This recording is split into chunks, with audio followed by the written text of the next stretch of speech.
ओम नमः सिद्धेभ्यः।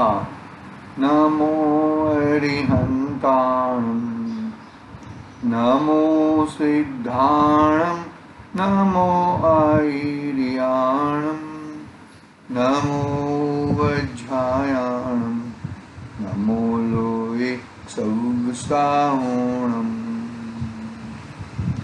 मंगलमय मंगलकरम् वीतराग विज्ञान, नमो ताहि जाते भये अरिहंतादि महान। करि मंगल करि छूं महान, संत करन को काज, जाति मिले समाज सब, आमे निज पद राम, आमे निज पद राम।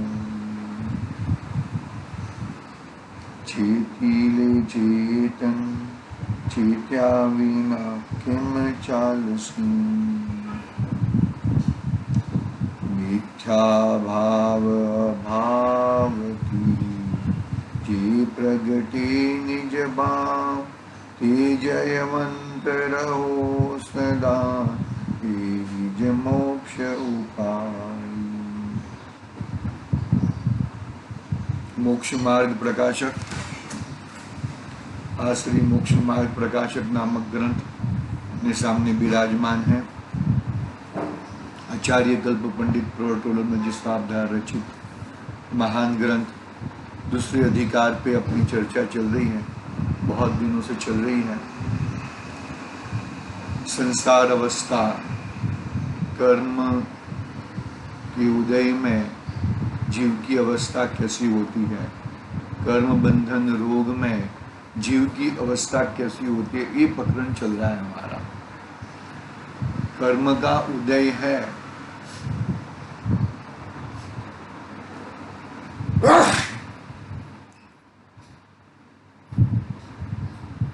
क्या हुआ कि कर्म का उदय तो है, लेकिन कर्म के उदय में जीव की अवस्था कैसी चल रही है, जीव कैसा पाया जाता है। बुखार आया तो बुखार में जीव कैसा होना चाहिए कि भाई उसका शरीर है गर्म होना चाहिए, उसका लक्षण ऐसे है। जुकाम हुआ तो क्या होना चाहिए भाई, वो छींक आनी चाहिए, उधरस आनी चाहिए, नाक में से पानी बहना चाहिए, वगैरह वगैरह ये सब। तो कर्मोदय अवस्था में, कर्मोदय की अवस्था में, कर्म बंधन में ये जीव की अवस्था कैसी होती है।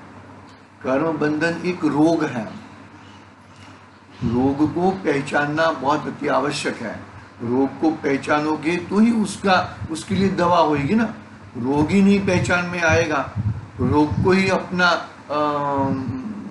रेगुलर साधन मान लोगे तो फिर वो चलेगा नहीं।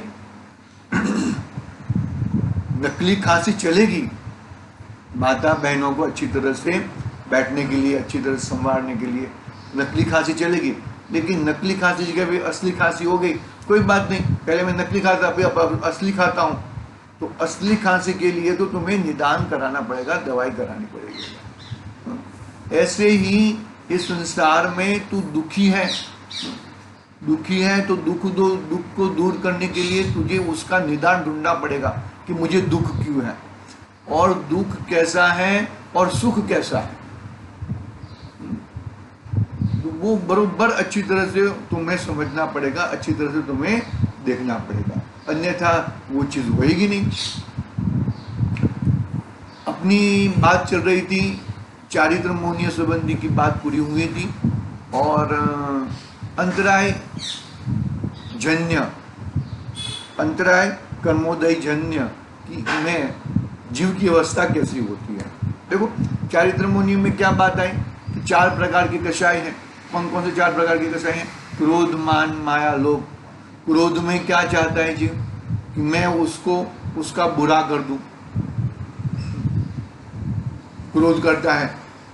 मान में कैसी अवस्था हो जाती है उसकी कि दूसरों के द्वारा मुझे उच्चापद मिले, मुझे मेरी वाह हो। माया के द्वारा, छल के द्वारा, छल करके काम हो जाना चाहिए।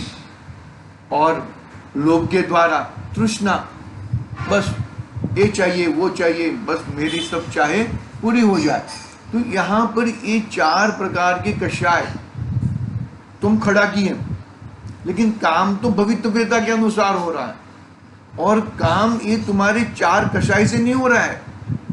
काम का कार्य जो हो रहा है वो तो पूर्व में जो बांधे हुए कर्म के अनुसार हो रहा है। पकड़ना बात को जरा। काम जो हो रहा है वो पूर्व में जो बांधे थे वो कर्म के अनुसार हो रहा है। और तुम अभी मैंने क्रोध करके मैंने ये काम करा लिया, मैंने ये ऐसा करके मेरा मान बढ़वा लिया। ये सब अभी तात्कालिक जो अवस्था है वो तात्कालिक अवस्था में ये कार्य हो नहीं रहा है। ये तो पूर्व में जो तुमने बांधे थे वो कर्म का फल है ये। और वो चारित्र मुनि की 4 और भेद है, अनंतानुबंधी आदि। अनंतानुबंधी में क्या होता है कि भाई स्वरूपाचरण चारित्र प्रकट नहीं होता। अप्रत्याख्यान वर्ण में क्या होता है, देश चारित्र प्रकट नहीं होता। प्रत्याख्यान वर्ण में क्या होता है, सकल चारित्र प्रकट नहीं होता। और संजलन कषाय में क्या होता है, यथाख्यात चारित्र प्रकट नहीं होता। ऐसी ही जीव की अवस्थाएं है भैया। पहले अनंतानुबंधी का तो विचार कर। स्वरूपाचरण चारित्र यानी कि मिथ्यात्व को हटा, सम्यक्तों को प्रकट कर। ये सब स्टेप बाय स्टेप है भैया। फिर नो कर्म में नो कषाय की चर्चा की। नो कषाय की चर्चा में मोहनीय कर्म को साथ में रखा। नो कषाय यानी कि वो जो क्रोधादि कषाय से बहुत निहिवत कषाय है, कषाय नहीं है ऐसा समझ के चलो। लेकिन मोहनीय के साथ में जुड़ने से सब गड़बड़ हो जाती है। बुद्धो 5 राग रूप है और 4 द्वेष रूप है। माया और लोभ कषाय बरोबर है। और फिर रति, हास्य, स्त्रीवेद, पुरुषवेद, नपुंसकवेद, वो सब कौन सी है, राग रूप है। और क्रोध और मान कषाय। और फिर अरति, शोक, भय और जुगुप्सा द्वेष रूप है। ये सब बातें अपनी हुई थी। उसके बाद अंतराय संबंधी जो कर्मोदय जन्य अवस्था है उसकी चर्चा, मतलब उसका पैराग्राफ हमने पढ़ना प्रारंभ किया था, पढ़ा था। अंतराय में क्या होता है, अंतराय में देखो, अंतराय में तुम कार्य करना चाहते हो, लेकिन वो लाभांतराय का क्षयोक्षम नहीं होने से तुम्हें वो कार्य होता नहीं है। कार्य ये समय में होना चाहिए, वो समय में नहीं होता है, आगे पीछे होता है। तुम्हें बहुत आकुलता हो जाती है। आकुलता होती है वो तो मोहनीय कर्म के उदय से हो जाती है। समझ में आ रही कि नहीं आ रही बात? देखो, कोई मानो कि कोई गवर्नमेंट ऑफिस में गए हैं, गवर्नमेंट ऑफिस के हिसाब से वो अपने को चलना है, तो गवर्नमेंट ऑफिस में बुलाया था 11 बजे और बुला दिया 3 साढ़े 3 बजा दिया। काम था 2 मिनट का। और ये जो तुम्हारा जो कार्य होना था वो 2 मिनट का कार्य, 2 मिनट का कार्य के लिए तुमको 8 घंटा खड़ा रहना पड़ा, 8 घंटा बैठना पड़ा। वो अंतराय कर्म का उदय है। आएगा समझ में? तुम्हारा अरे वो बहुत सारे बात तो जाते हैं फिर भी काम नहीं होता, 10 बार जाते हैं फिर भी काम, वो अंतराय कर्म का उदय है। वो अंतराय कर्म का चालू उदय है भैया। पैसा बहुत है, भाव नहीं आ रहा है, और पैसा नहीं है, भाव आता है, अंतराय कर्म का उदय है। बहुत सारे लोगों के पास पैसा बहुत रहता है, लेकिन उनको भाव नहीं आता है कि भाई ये चलो ये कर दे, ये कर दे, ये कर दे, ऐसा भाव नहीं आता है। और किसी के पास पैसा नहीं है, ये अंतराय कर्म, लाभांतराय कर्म का उदय रहता है। वो पकड़ना बात को अच्छी तरह से, शांति से, धीरज पूर्वक, तो ही कल्याण हो सकता है। बाकी तो भाई कल्याण के मार्ग में तो लगे हुए ही हैं हम। अंतराय, तुम धीरज रखो, शांति रखो, आकुलता मत करो। अभी एक मानो के सब कुछ बात बताओ मेरे को। अब मैं अक्षय तृतीया मालूम है ना, अक्षय तृतीया क्या है कि भाई राजा ऋषभदेव मुनिराज बने थे। मुनिराज ऋषभदेव को पहला बार आहार, विधि पूर्वक आहार दान मिला था। 6 महीना तो उनको विकल्प नहीं आया, और 6 महीने के बाद विकल्प आया तो हर दिन नगर में जाते थे। किसी को मालूम नहीं है कि उनको क्या चाहिए और किस विधि से दिया जाए, वो भी मालूम नहीं था। भाई अंतराय कर्म का उदय था वो, और वो अंतराय कर्म में यदि आकुलता कर दे तो अरे उनको मालूम नहीं है, उनको वो है। आकुलता क्यों नहीं हुई? अंतराय कर्म का उदय था मुनिराज ऋषभदेव को, लेकिन आकुलता नहीं हुई। 6 महीना और भी कुछ दिन है, इतने तक वहां पे आते हैं जाते हैं और किसी को मालूम ही नहीं है। फिर हस्तिनापुर में राजा श्रेयस के हाथों से इक्षुरस से हुआ, वो देखा, अवधि ज्ञान से मालूम पड़ा, उनको जाति स्मरण ज्ञान हुआ। और अवधि ज्ञान का एक प्रकार ही समझ लो, इतने सालों पुराना जाति स्मरण ज्ञान हुआ कि हमने आहार दान दिया था। पहले क्यों नहीं मिला? अच्छा, नहीं मिला जाने दो, और आकुलता क्यों नहीं हुई? वो एक बहुत बड़ी बात है। मिला तो भी आकुलता, नहीं मिला तो भी आकुलता। ये आकुलता होती है वो मोहनीय कर्म की उदय से होती है, और तुम ये लाभ आगे पीछे मिलता है वो अंतराय कर्म का उदय है। अंतराय कर्म के उदय में कुछ प्रॉब्लम नहीं है। प्रॉब्लम जब तुम आकुलता कर देते हो तब प्रॉब्लम हो जाता है। खाना 10 मिनट लेट मिल गया, अरे मैं आता हूं, फटाफट थाली पिरोस के रखना चाहिए। तो ये जो तुम्हारा, वो हिसाब से तुम्हारा अंतराय कर्म का उदय है। पकड़ना बात को जरा अच्छी तरह से भैया। उस तरह का लाभ तुम्हें मिलना नहीं है, तो नहीं मिलता है लाभ, और उसमें आकुलता कर देते हो। तो वो आकुलता, देखो अंतराय कर्म से कुछ प्रॉब्लम नहीं है, लेकिन वो आकुलता से प्रॉब्लम ज्यादा है जीव को। आकुलता से ही कर्म बंधन होता है ज्यादातर। बड़े कर्म तो उससे ही बनते हैं। बड़े कर्म का मतलब जो 70 कोड़ा कोड़ी सागर वाला। अरे तुम पहले तो देखो, अंतराय कर्म मानो कि तुम तो पहले निराहारी हो, भोजन करना वो तुम्हारा है नहीं, और तुमने मान लिया कि मैं भोजन कर लूं। भोजन नहीं दे रहे ये लोग, ये भोजन नहीं दे रहे, ये वो नहीं कर रहे भाई। वो अंतराय कर्म का उदय की परिस्थिति देख लो। अंतराय कर्म के साथ में ये कर्म मत जोड़ो। कौन से कर्म? पकड़ में आ रही है कि नहीं आ रही है? देखो, अंतराय कर्म का पैराग्राफ पढ़ के फिर वेदनीय कर्म की बात करेंगे। तथा अंतराय के उदय से जीव चाहे सो नहीं होता। वो चाहता है वो हिसाब से होता नहीं है। वो बोलता है कि मेरे हिसाब से, मैं 11 बजे मुझे बुलाया, मैं लेट पहुंचा, 12:30 बजे चलेगा, 1:45 बजे चलेगा, लेकिन तूने मुझे क्यों ले लिया? वो अंतराय कर्म का उदय था। दान देना चाहे सो नहीं दे सकता, वस्तु की प्राप्ति चाहे सो नहीं होती, भोग करना चाहे सो नहीं होता, उपभोग करना चाहे सो नहीं होता, अपनी ज्ञानादि शक्ति को प्रकट करना चाहे सो प्रकट नहीं हो सकता। वो अंतराय कर्म का उदय है। दान देना चाहे नहीं देता है। पैसा है फिर भी दान देने के भाव नहीं है, और पैसा नहीं है और दान देने के भाव आ रहे हैं। उधार लेके तो दान देगा नहीं, उधार लेके घर बनाएगा,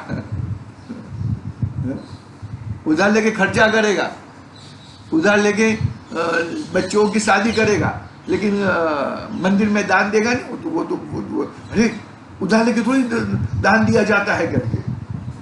ठीक है भाई, कोई बात नहीं है, लेकिन है कहा ना, दान दान में कहा ना, अपना जो इनकम है, जगन्य दान, मध्यम दान और उत्तम दान, 10% देना वो जगन्य दान। एक बोल देता हूं मैं, टॉपिक वो नहीं है अपना। 17% दान देना वो मध्यम दान, और 25% दान देना वो उत्तम दान। आपने मान लो 100 रुपया कमाया है तो 10 रुपया, 17 रुपया, 17-18 रुपया और 25 रुपया, वो इस प्रकार के दान हैं। ऐसे भाव तो आते नहीं है हमें। वस्तु की प्राप्ति चाहे तो प्राप्ति नहीं हो सकती, वो अंतराय कर्म का उदय है। अंतराय कर्म का उदय के साथ में मोहनीय कर्म और जुड़ गया, और प्रॉब्लम बहुत क्रिएशन हो जाता है। फिर भोग करना चाहे तो भोग नहीं कर सकता। अरे बुखार है, अरे डायबिटीज है, वो है, फलाना है, भोग नहीं कर सकता। उपभोग करना नहीं चाहता, किधर बाहर जाना है, इतने सारे सूट बूट बना दिए हैं, कोई प्रसंग ही नहीं आ रहा है कि वो सूट पहनने का प्रोग्राम बने। आई बस, ये उपभोग होता है ना, बार बार उसको भोगना है। ज्ञानादि शक्ति को प्रकट करना चाहे तो प्रकट नहीं हो सकती। अरे उसका नाम क्या था, उसका वो क्या था, अरे वो जिनवाणी में क्या लिखा है, अरे वो याद ही नहीं आ रहा है। ओ ये यहाँ पर प्रवचन में जब बैठते हैं ना, प्रवचन करने के लिए जब बैठते हैं ना, तब वो चीज याद नहीं आती है, और जब नहीं बैठते हैं ना तब याद आती है। तो जब याद आती है तब नोट करके रखो ना भाई। पकड़ में आ रही कि नहीं आ रही बात। बहुत ही गंभीर बात है, ऐसी परिस्थितियां बनती हैं हमारे साथ। अरे ये मैं पढ़ के आया था और ये तो चीज निकला ही नहीं, ये चीज मुझे याद ही नहीं आ रहा है। एग्जाम लिखने के लिए बैठा हूं और वो मुझे याद ही नहीं आ रहा है। अपनी ज्ञानादि शक्ति को प्रकट करना चाहे सो प्रकट नहीं हो सकती। अंतराय कर्म का उदय है, और फिर आकुलता, गड़बड़। इस प्रकार अंतराय के उदय से जो चाहता है सो नहीं होता, तथा उसी के क्षयोक्षम यानी कि लाभांतराय का क्षयोक्षम से किंचित मात्र चाहा हुआ भी होता है। उसी के क्षयोक्षम से किंचित मात्र चाह तो बहुत है, परंतु किंचित दान दे सकता है, लाभ होता है, ज्ञानादि शक्ति प्रकट होती है, वहां भी अनेक बाह्य कारण चाहिए। इस प्रकार घाती कर्मों के उदय से जीव की अवस्था होती। आगे इस प्रकार अपना घातिया कर्म की 4 प्रकृतियां की बात हो चुकी। कौन कौन से घातिया कर्म है? ज्ञानावरणीय, दर्शनावरणीय, अंतराय, मोहनीय और अंतराय। ये 4 प्रकार के घातिया कर्म। ज्ञानावरण में क्या किया था? ज्ञानावरण क्षयोक्षम में भाई वो मति ज्ञान श्रुति ज्ञान की पराधीनता बोली थी ना। मति ज्ञान श्रुति ज्ञान की पराधीनता कितनी जबरदस्त पराधीनता है। और अवधि ज्ञान और मन परिज्ञान एक देश प्रत्यक्ष है, और वो भी रूपी पदार्थों को वो भी पराधीन है। तो फिर पराधीन ज्ञान कौन सा नहीं है? केवल ज्ञान वो पराधीन। तो तुझे केवल ज्ञान की तैयारी कर भैया। मन परिज्ञान भी रूपी पदार्थों को जानता है, भले भावलिंगी साधु को होता है, लेकिन रूपी पदार्थों को जानता है। अवधि ज्ञान तो द्रव्य क्षेत्र काल की और वो कुअवधि भी हो सकता है। मति ज्ञान श्रुति ज्ञान कुअवधि कुमति कुश्रुत भी हो सकता है। कितनी पराधीनता है। मति ज्ञान 5 इंद्रियों 6ठा मन के द्वारा होता है, तो कितनी पराधीनता है। हर जगह भी पराधीनता दिख रहा है हमें, बरोबर है। उसके बाद दर्शनावरण में चक्षु दर्शन, अचक्षु दर्शन, अवधि दर्शन, मन परिदर्शन तो नहीं है।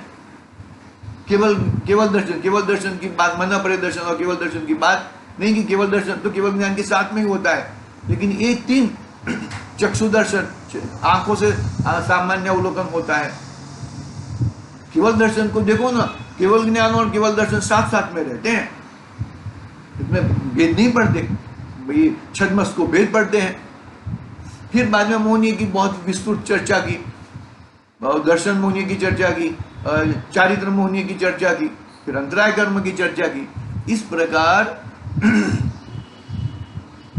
47 कर्म प्रकृतियों की चर्चा हो गई, समझ लो, हो ना।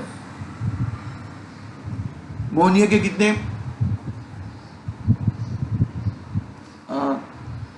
28 वेद, दर्शन मोहनीय के 3 और चारित्र मोहनीय के 25, बराबर है।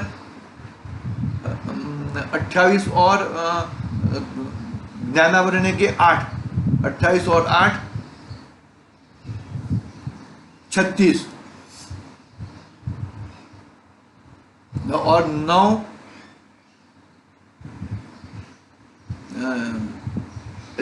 इसके 5 होते हैं 41, वो करके 47 कर्म की प्रकृतियां होती है। जरा देख लेंगे, जरा याद नहीं आ रहा है, थोड़ा देखो ना। ये ऐसे याद है लेकिन याद नहीं आ रहा है, तैयार किया हुआ है फिर भी याद नहीं आ रहा है, वो अंतराय कर्म का होता है। ठीक है, इस तरह 4 घातिया कर्म प्रकृतियों की बात हुई। अभी वेदनीय कर्म, वेदनीय कर्म इस साता वेदनीय और असाता वेद, टोटल 148 प्रकृतियां हैं, इसमें 47 प्रकृतियां घातिया कर्म की है और 108 प्रकृतियां अघातिया कर्म की है। वो 48 और 100 वो हम कल बता देंगे, जरा याद करके बता देंगे, अन्य जिनवाणी के माध्यम से देख लेंगे। ठीक है, कोई प्रॉब्लम नहीं है। कर्म एक रोग है और रोग से हमें छुटकारा पाना है, वो उसके लिए ही हमें ये अभ्यास कर रहे हैं। कर्म एक रोग है, रोग को हटाना है, रोग को भगाना है, वो भगाने के लिए हम ये पुरुषार्थ कर रहे हैं। इतना खास ध्यान रखना, और कोई उद्देश्य नहीं है। बाकी कर्म की प्रकृतियां और भी वेद के वेद ऐसा देखेंगे तो बहुत हो जाते हैं।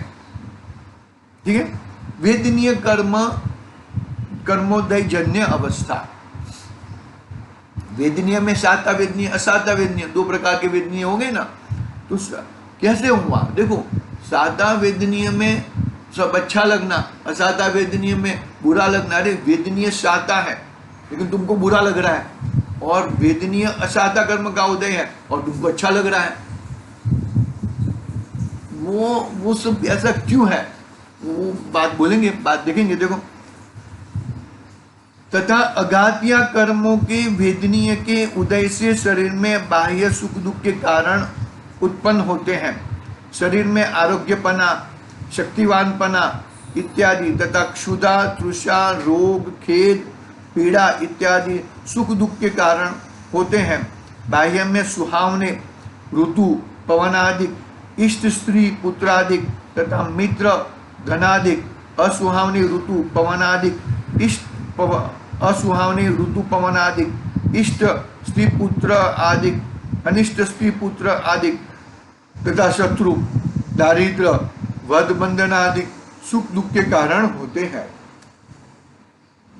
आई बात समझ में, कैसी कैसी परिस्थिति होती है वेदनीय कर्म के उदय में, जीव की कैसी कैसी, इसका डिटेल में हम कल करेंगे। लेकिन कैसी अघातिया कर्म ये है कि वो जीव के ऊपर डायरेक्ट घात नहीं करते।